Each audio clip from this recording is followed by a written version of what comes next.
Hello दोस्तों, नमस्ते, प्रणाम। आप सभी को मेरा राम राम। आज मैं आप लोगों को सोहर गीत सुनाने जा रही हूँ। आप लोग गीत का आनंद लीजिए। अगर चैनल पर नए हैं तो मेरे चैनल मंगल लोकगीत को सब्सक्राइब एवं वीडियो को लाइक कीजिए। अमवा कौने काम कमा हुआ, कौने काम कमा हुआ, कौने काम कायो बहनी छाहे रहाई मेली बेचारी तो जिबिया चटर पटर करे हो। बहनी छाहे रहाई मिली बेचारी तो जिबिया चटर पटर करे हो। सासू कौने काम का, जेठानी कौने काम का, जेठानी कौने काम का है हो। बहनी बकेरा है धागरिन बेचारी तो गाड़े दीना काम आवे हो।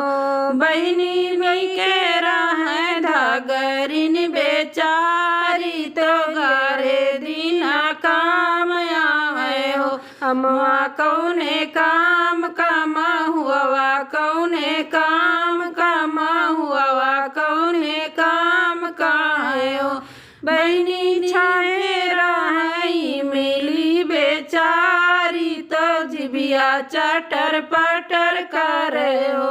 बहनी छाहे रहाई मिली बेचारी तो जिबिया चटर पटर करे हो। देवरनिया कौने काम का, देवरनिया कौने काम का, नदिया कौने काम का है ओ। बहनी नहीं के रहे पतर बला मुआ तो खिचड़ी बनाई लावे हो।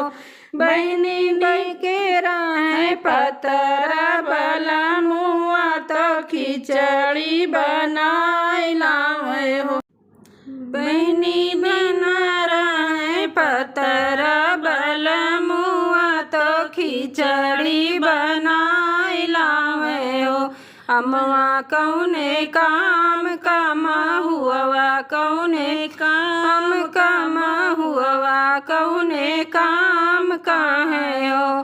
बहनी बहेरा है मिली बेचारी तो जिबिया चटर पटर करे हो। बहनी बनी रही मिली बेचारी तो जिबिया चटर पटर करे हो।